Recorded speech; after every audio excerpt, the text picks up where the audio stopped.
God's ultimate reward sounds written to celebrate the coronation of an Israeli king as well as coronation of Christ, the eternal king. Why are the nations so angry? Why do they waste their time with futile plans? The kings of the earth prepare for battle, and the rulers plot together against the Lord and against his anointed one. Let us break their chains, they cry, and free ourselves from slavery to God. But the one who rules in heaven laughs, the Lord scoffs at them. Then in anger he rebukes them, terrifying them with his fierce fury. For the Lord declares, I have placed my chosen king on the throne in Jerusalem, on my holy mountain. The king proclaims the Lord's decree. The Lord said to me, You are my son. Today I have become your father. Only ask and I will give you the nations as your inheritance, the whole earth as your possession. You will break them with an iron rod and smash them like clay pots. Now then, your kings act wisely, be warned, and you rulers of the earth. Serve the Lord with reverent fear and rejoice with trembling. Submit to God's word, son, or he will become angry, and you will be destroyed in the midst of all your activities, for his anger flares up in an instant. But what joy for all who take refuge in him.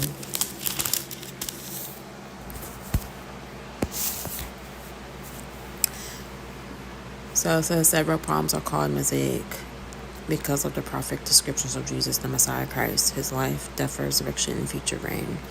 David, who wrote these poems, was a shepherd, soldier, and king. Clearly, he was also a prophet because the Psalms describe the rebellion of the nations and the coming of Jesus Christ to establish his eternal reign. The psalm is often mentioned in the New Testament. David may have written these words during a conspiracy against Israel by some of the surrounding pagan nations. Chosen and anointed by God, David knew that God would fulfill his promise to bring the Messiah into the world through the blood of his bloodline. In the Old Testament prophecies, Samuel, 2 Samuel chapter 7, verse 16, and Chronicles chapter 17, verse 11, verse 12. And people often think they will be free if they can get away from God. They wish to run into their own lives without rules or restrictions. Yet evidently everyone serves somebody or something, whether a human ruler or an organization, or their own selfish desires. Just as a fish is not free when it leaves the water, and a tree is not free when it is pulled out of the soil, we are not free when we are far away from God. We were not made to live apart from God. The only way to experience and enjoy freedom is to stay deeply connected to the one who created us.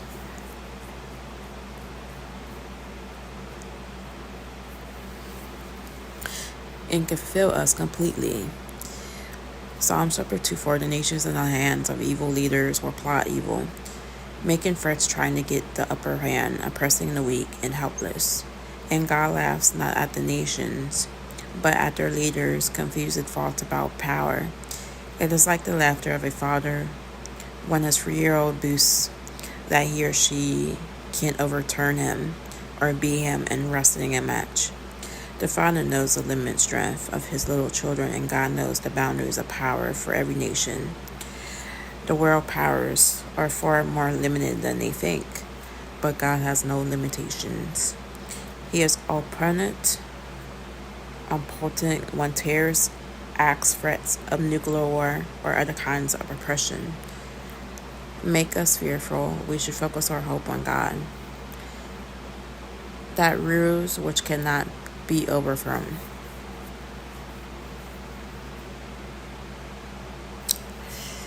Psalm chapter 2, verse 4, and God is all powerful. He created the world. He knew about the empires of the earth long before they came into being. As we read the book of Daniel chapter 2, verse 26, verse 45. But pride and power cause nations and leaders to rebel against God and try to break free of him.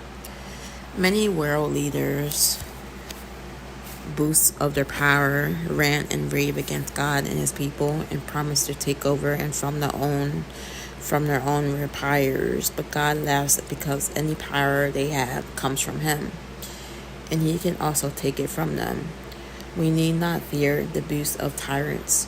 They are in God's hands and will be judged by him.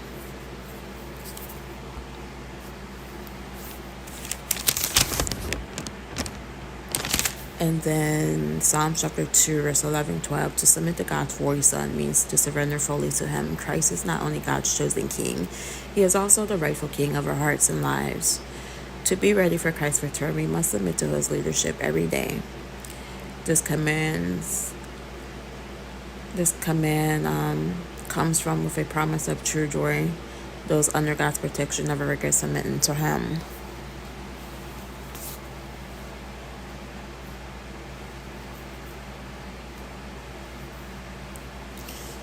So this new iPhone.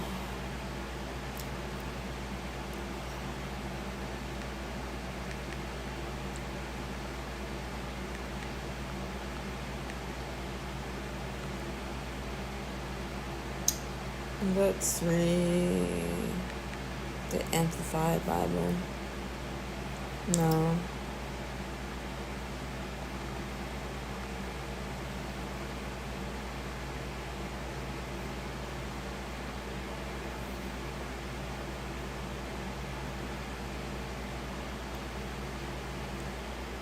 Psalm chapter 2. Published by Bible Gateway. Amplified Bible. The reign of the Lord's anointed. Why are the nations in an uproar, in turmoil against God? And why do the people devise a vain and hopeless plot? The kings of the earth take their stand, and the rulers take counsel together against the Lord and His anointed, the Davidic king, the Messiah, the Christ, saying, Let us break apart their divine bands of restraint, and cast away their cords of control from us. He who sits enthroned in the heavens laughs at their rebellion. The sovereign Lord scoffs at them, and in supreme contempt He mocks them. Then He will speak to them in His profound anger, and terrify them with His displeasure, saying, Yet as for me, I have anointed and firmly installed my king upon Zion, my holy mountain. I will declare the decree of the Lord. He said to me, You are my son. This day, I proclaim, I have begotten you. Ask of me, and I will assuredly give you the nations as your inheritance, and the ends of the earth as your possession. You shall break them with a rod of iron.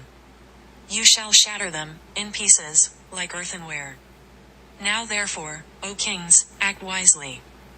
Be instructed and take warning, O leaders, judges, rulers of the earth.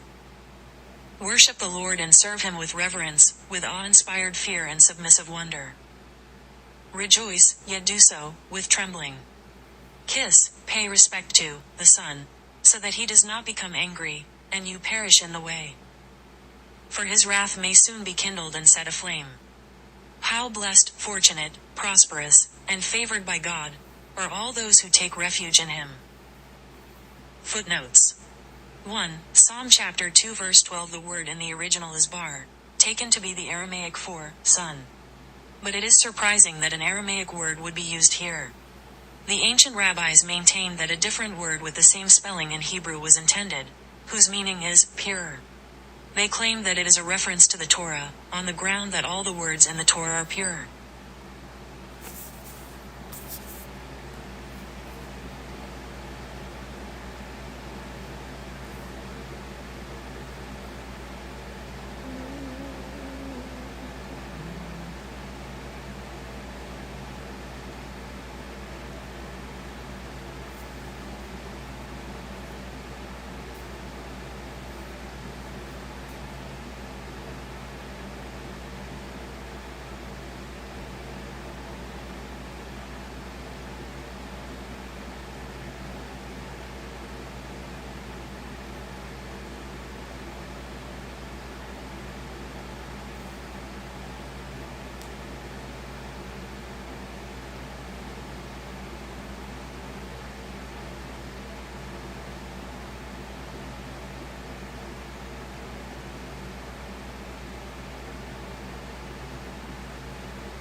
Open up this. How do you screen record?